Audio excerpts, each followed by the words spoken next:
ಸತ್ತವರಿಗೆ ಸಮಾನನಲ್ಲವೇ? ಯೇಸು ಕ್ರಿಸ್ತನ ನಾಮಕ್ಕೆ ಪ್ರೇಯರ್ ಮಾಡ್ಕೊಳ್ಳೋಣ. ಕೀರ್ತನೆಗಳು 28ರಲ್ಲಿ 1.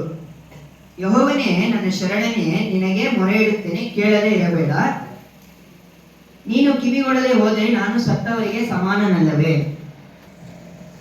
ಯಾರು ಹೇಳ್ತವ್ರು ಅಂದ್ರೆ ಏನಕ್ಕೆ ಇದು ಅಂದ್ರೆ, ಯಾಕೆ ನಮ್ಮ ಜೀವನ ಉದ್ಧಾರ ಆಗ್ತಲ್ಲ, ನಮ್ಮ ಪ್ರಾರ್ಥನೆಗಳು ಯಾಕೆ ಕೇಳಲ್ ಕೊಡ್ತಾ ಇಲ್ಲ, ಯಾಕೆ ಹಿಂಗೆ ಇದೆ ಅಂದ್ರೆ, ನಾವು ಕೆಲವೊಂದು ವಿಷಯ ನಮ್ಮ ಕೈಲಿ ಬಿಡಕ್ ಆಗ್ತಾ ಇಲ್ಲ. ಕೆಲವೊಂದು ಏನ್ ಹೇಳೋದು, ಪಾಪ ಅಂತಾರಲ್ಲ, ಕೆಲವೊಂದು ವಿಷಯ ಅದು ಪಾಪ.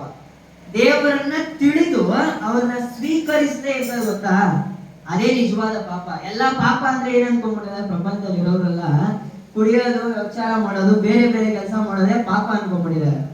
ನೋಡಿ ಅಲ್ಲಿ ಕೀರ್ತನೆಗಳು 32ರಲ್ಲಿ ಏನ್ ಹೇಳ್ತಾರೆ, ಕೀರ್ತನೆಗಳು 32ರಲ್ಲಿ 3, ನಾನು ಪಾಪವನ್ನು ಅರಿಕೆ ಮಾಡದೇ ಇದ್ದಾಗ ದಿನವೆಲ್ಲ ನರಳುವುದರಿಂದ ನನ್ನ ಎಲುಬುಗಳು ಸವೆದು ಹೋಗುತ್ತಿದ್ದವು. ಯಾಕಂದ್ರೆ ನಾವು ನಮ್ಮ ಪಾಪನ ದೇವ್ರ ಮುಂದೆ ಅರಿಕೆ ಮಾಡಲ್ಲ. ಯಾಕೆ ಮಾಡಲ್ಲ ಅಂದ್ರೆ, ಅದರಿಂದ ನಮ್ಗೆ ಬಿಡುಗಡೆ ಆಗಿ ನಾವು ಒಳ್ಳೇದಾಗ್ಬಿಟ್ರೆ ದೇವ್ರನ್ನ ತಿಳಿದ್ಬಿಡ್ತೀರಲ್ಲ, ಅದರಿಂದ ನಾವು ಏನ್ ಮಾಡ್ತೀವಿ, ಪಾಪನ ಅರಿಕೆ ಮಾಡಲ್ಲ, ದೇವ್ರ ಮುಂದೆ ಒಪ್ಪಿಸ್ಕೊಟ್ಟು ಬಿಟ್ಬಿಡ ಮಾಡ್ತೀರಿ. ಒಂದೊಂದ್ಸತಿ ಏನ್ ಮಾಡ್ತೀರಿ, ಕೆಲವೊಂದು ಟೈಮಲ್ಲಿ ಒಳ್ಳೆಯದಾಗ್ಬಿಡ್ತೀವಿ ನಾವು. ಒಳ್ಳೆಯದಾಗ್ಬಿಟ್ಟಪ್ಪ ಇನ್ಮೇಲೆ ಮಾಡಲ್ಲ ಅಂದ್ಬಿಟ್ಟು ಏನ್ ಮಾಡ್ತೀವಿ, ಮತ್ತೆ ನಾಳೆ ಅದೇ ಕಥೆನೆ, ಅದೇ ಜೀವನ. ಇಲ್ಲಿ ಏನಂದ್ರೆ ನಾವು ದೃಢವಾಗಿ ನಿಲ್ಬೇಕು, ಅದೇ ಇಲ್ಲಿ ಬರೆಯಲ್ಪಟ್ಟಿರೋದು. ಯಾಕೆ ನಮ್ಮ ಇದು ಬಿಡಕ್ಕಾಗ್ತಲ್ಲ, ಏನಕ್ಕೆ ಅಂದ್ರೆ ನಾವು ದೇವ್ರನ್ನ ಬಂದು ಏನ್ ಅನ್ಕೊಂಡ್ಬಿಟ್ಟಿದೀರ ಅಂದ್ರೆ, ಒಂದು ಯಾವ ಲೆಕ್ಕಾಚಾರದಲ್ಲಿ ಇಟ್ಟಿದ್ದೀರ ಅಂದ್ರೆ, ಒಂದು ಈ ತಂದೆ ತಾಯಿನ ಹೆಂಗೆ ಪ್ರೀತಿಸ್ತೀರಿ, ಈ ಮಕ್ಕಳನ್ನ ಹೆಂಗ್ ಪ್ರೀತಿಸ್ತೀರಿ, ಮಾಡೋ ಕೆಲ್ಸದಲ್ಲಿ ಯಾವ ತರ ಒಂದು ನಂಬಿಕೆಯಿಂದ ನಾವು ಇರ್ತೀರಿ, ಅವ್ರು ಸಂಬಳ ಕೊಡ್ತಾರೆ, ಈ ಮಕ್ಕಳು ನಮ್ಮನ್ನ ದೊಡ್ಡವರನ್ನ ಸಾಕ್ತಾರೆ, ನಮ್ಮ ತಂದೆ ತಾಯಿ ನಮ್ಮನ್ನ ಸಾಕ್ತವ್ರೆ, ನಮ್ಮ ಅಣ್ಣ ತಮ್ಮಂದಿರು ನಮ್ಮನ್ನ ಸಾಕ್ತಾರೆ, ನಮ್ ಕಷ್ಟಕ್ಕೆ ಬರ್ತಾರೆ ಅನ್ನೋ ಒಂದು ನಂಬಿಕೆಯಲ್ಲಿ ನಾವು ಏನ್ ಮಾಡ್ಬಿಟ್ಟಿದ್ವಿ, ದೇವ್ರನ್ನ ಹಂಗೆ ನಂಬ್ಕೊಂಡು ಕುತ್ಕೊಂಡ್ಬಿಟ್ಟಿದ್ದೀರಿ. ಬಿಡು, ನಮ್ ಕಷ್ಟಕ್ಕೆ ದೇವ್ರ ಹತ್ರ ಹೋಗಿ ಮೊರೆ ಇಡೋಣ.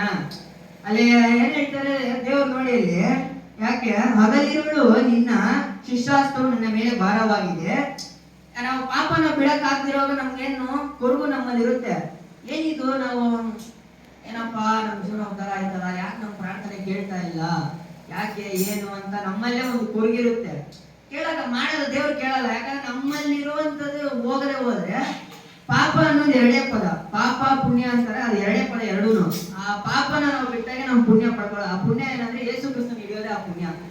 ಯೇಸು ಕ್ರಿಸ್ತನ ಹಿಡಿದ್ರೆ ಅವ್ರ ಮಿಕ್ಕಿತ ಅವ್ರು ನೋಡ್ಕೊಂತಾರೆ ಹೆಂಗ್ ನಡಿಬೇಕು, ಏನ್ ಮಾಡ್ಬೇಕು. ನೋಡಿ 37ನೇ ಕೀರ್ತನೆಗಳಲ್ಲಿ 5ನೇದು ನೋಡಿ, ನಿನ್ನ ಭೂಯಾತ್ರೆಯ ಚಿಂತೆಯನ್ನು ಯೆಹೋವನಿಗೆ ವಹಿಸಿ ಬಿಟ್ಟು ಭರವಸೆದಿಂದಿರು, ಆತನು ಅದನ್ನು ಸಾಗಿಸುವನು.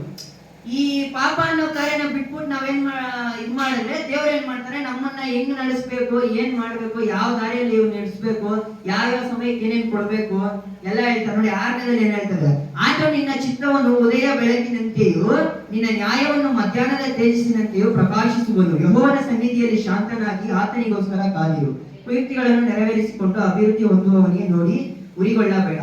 ನಾವು ಏನ್ ಮಾಡ್ಬೇಕಂತೆ, ದೇವರ ಸಮ್ಮುಖದಲ್ಲಿ ಅಡಗಿ ಸೈಲೆಂಟ್ ಆಗಿರ್ಬೇಕಂತ ಅಷ್ಟೇ. ನಾವೇನು ಬೇರೆ ಬೇರೆ ಯೋಚನೆಗಳಲ್ಲಿ, ಬೇರೆ ಬೇರೆ ಹಲವಾರು ವಿಧಗಳಲ್ಲಿ ಅದನ್ನೆಲ್ಲ ನಾವು ಯೋಚನೆ ಮಾಡ್ಕೊಂಡು ಇರಬಾರ್ದು. ಅವಾಗ್ಲೇ ನಮ್ ಜೀವನ ಉದ್ಧಾರ ಆಗೋದು. ನಾವು ಏನ್ ಅನ್ಕೊಂಡ್ಬಿಟ್ಟಿದ್ದೀರಿ, ಈ ಲೋಕದಲ್ಲಿ ಏನೋ ಹುಟ್ಟಿದ್ದೀರಿ, ಏನೋ ದೇವ್ರ ಅಂತಾರೆ, ಚರ್ಚಿಗೆ ಬರ್ಬೇಕು. ಇಲ್ಲ ಅಂದ್ರೆ ನಮ್ಗೆ ಏನ್ ಗೊತ್ತಾ ಒಂದ್ ಭಯ, ಈ ವಾರ ಚರ್ಚಿಗೆ ಹೋಗಿಲ್ಲ ಅಂದ್ರೆ ನಮ್ಗೇನೋ ತೊಂದರೆ ಆಗ್ಬಿಡುತ್ತಾ. ಎಲ್ಲಾ ಮನುಷ್ಯರಲ್ಲೂ ನನ್ಗೆ ಅಷ್ಟೇ, ನಾನೇ ಸ್ಟಾರ್ಟಿಂಗ್ ಅಲ್ಲೇ ಏನ್ ಅನ್ಕೊಂಡಿದ್ದೆ ಗೊತ್ತಾ, ನೈಟ್ ಅಲ್ಲಿ ನಾನು ಪ್ರೇಯರ್ ಮಾಡ್ತೀನಿ 2 ಗಂಟೆ ರಾತ್ರಿ. ಅವಾಗ ಇವತ್ತು ನಾನು ಪ್ರೇಯರ್ ಮಾಡಿಲ್ಲ ಅಂದ್ರೆ ನನಗೆ ಬೆಳಗ್ಗೆ ಪ್ರಾಬ್ಲಮ್ ಮಾಡುತ್ತೆ ಅಂದ್ಬಿಟ್ಟು ಒಂದು ಬೈದಲ್ಲೇ ಯಾವ 2 ನಿಮಿಷ ಆದ್ರೂ ಕೂಡ ಏನ್ ಮಾಡೋದು, ಟಕ್ಕಂತ ಎದುರಿಗೆ ಎಬ್ಬರಿಸಿದ್ನ 2 ನಿಮಿಷ ಪ್ರೇಯರ್ ಮಾಡ್ಬಿಟ್ಟು ಓ ಸರಿ ಅಂದ್ಬಿಟ್ಟು, ಇನ್ನು ಅವಾಗ ನನ್ಗೆ ಏನೋ ಒಂದು ಧೈರ್ಯ, ಬಿಡಿಯೋದು ನನ್ನ ದೇವರ ಆತರ ಒಂದು ಧೈರ್ಯ. ಸುಮ್ನೆ ಜಸ್ಟ್ ಮನುಷ್ಯರು ಇರೋದು, ಇವತ್ತು ಹೋಗಿಲ್ಲ ಅಂದ್ರೆ ಈ ವಾರ ಏನು ತೊಂದರೆ ಆಗ್ಬಿಡುತ್ತೆ ಅನ್ನೋ ಒಂದು ಇದ್ರಲ್ಲಿ ಏನ್ ಮಾಡ್ತಾರೆ, ಚರ್ಚಿಗೆ ಬರೋದು, ದೇವ್ರನ್ನ ಪ್ರೇಯರ್ ಮಾಡೋದು. ಸಮಯ ಸಿಕ್ಕಿದಾಗ ಇಲ್ಲಿ ಏನ್ ಹೇಳ್ತಾರೆ, ದೇವ್ರು ಯಾವಾಗಲೂ ನೀನ್ ಏನ್ ಮಾಡ್ಬೇಕು, ನನಗೆ ಸುತ್ತಿಸ್ಬೇಕು ಅಂತಾರೆ. ಅದ್ ಮಾಡ್ತಾರೆ ಯಾರು ಮಾಡಲ್ಲ. ಯಾಕೆ ಮಾಡಲ್ಲ ಅಂದ್ರೆ, ಅದೇ ಅವ್ರು ಜಸ್ಟ್ ಈ ತರ ಮನೆಯವ್ರನ್ನ, ತಂದೆ ತಾಯಿಗಳನ್ನ, ಹೆಂಡತಿ ಮಕ್ಕಳನ್ನ ಹೆಂಗ್ ನಂಬಿದಾರೆ ಆತರ ನಂಬಿದ್ದಾರೆ. ಏನೋ ದೇವರನ್ನ ಒಬ್ರು ಇದಾರಪ್ಪ ಅನ್ನೋದಕ್ಕೆ ಅವ್ರಿಗೆ ಅಂತ ಒಂದು ರೆಸ್ಪೆಕ್ಟ್. ಆತರ ಇಲ್ಲಿ ನಂಬೇಡದವ್ರನ್ನ ಪ್ರೀತಿಸ್ಬೇಕು. ಯಾವಾಗ ನಾನು ಏನ್ ಹೇಳ್ತೀನಿ, ಪ್ರೀತಿ ಮಾಡಿದಾಗ ಮಾತ್ರ ಪ್ರೀತಿ ಬಂದು ತನ್ನನ್ನ ಹೆಚ್ಚಿಸಲ್ಲ, ಇದು ಗರ್ವ ಆತರ ಮಾಡಲ್ಲ. ಪ್ರೀತಿ ಬಂದು ತನ್ನ ತಪ್ಪಿಸುತ್ತೆ. ತನ್ನ ಪ್ರೀತಿ ಮಾಡೋರ್ನ ಮಂದಿ ಬಿಡು ಇನ್ಮೇಲೆ ಮಾಡ್ಬೇಡ ಅಂದ್ರೆ ಶಂಸು ಅಂತ ಗುಣ ಬರುತ್ತೆ. ಪ್ರತಿಯೊಂದು ಪ್ರೀತಿಯಲ್ಲಿ ಅಡಗುತ್ತೆ. ಎಂತವರು ಪ್ರೀತಿಗೋಸ್ಕರ ಯಾಕೆ ಸಾಯ್ತಾರೆ? ನಂಬಿಕೆಗೋಸ್ಕರ ಸಾಯಲ್ಲ. ನಾನು ನಂಬಿದೀನಿ ಅಲ್ಲೋಗಿ ಸತ್ತೋಗ ಅಂದ್ರೆ ಸಾಯಲ್ಲ. ಪ್ರೀತಿ, ಒಂದು ಹುಡುಗಿ ಕೈ ಕೊಟ್ಕೊಂಡು ಸತ್ತೋಯ್ತಾನೆ ಆತರ. ಯಾಕಂದ್ರೆ ಪ್ರೀತಿ ಅನ್ನೋದು ಅದು ಒಂದು ಶಾಶ್ವತವಾದದ್ದು. ಆ ಪ್ರೀತಿಯಿಂದ ನಮ್ಮನ್ನ ಯಾರು ದೇವರ ಪ್ರೀತಿಯಲ್ಲಿ ನಾವು ಇದ್ದಾಗ ಆ ಪ್ರೀತಿಯಲ್ಲಿ ನಾವೇನ್ ಮಾಡ್ತೀವಿ, ಯೋಚನೆ ಮಾಡ್ತೀವಿ ಅಲ್ವಾ, ನಾವು ಪಾಪ ಮಾಡಕ್ಕೆ ಇದ್ ಮಾಡಲ್ಲ. ದೇವ್ರಿಗೆ ನೋವಾಗುತ್ತೆ, ಬೇಜಾರಾಗುತ್ತೆ, ಅವ್ರು ನಮ್ಮನ್ನ ನೋಡ್ತಾ ಇದ್ದಾರೆ ಅನ್ನೋ ಒಂದು ನಮ್ಮಲ್ಲಿ ಇದು ಬರುತ್ತೆ.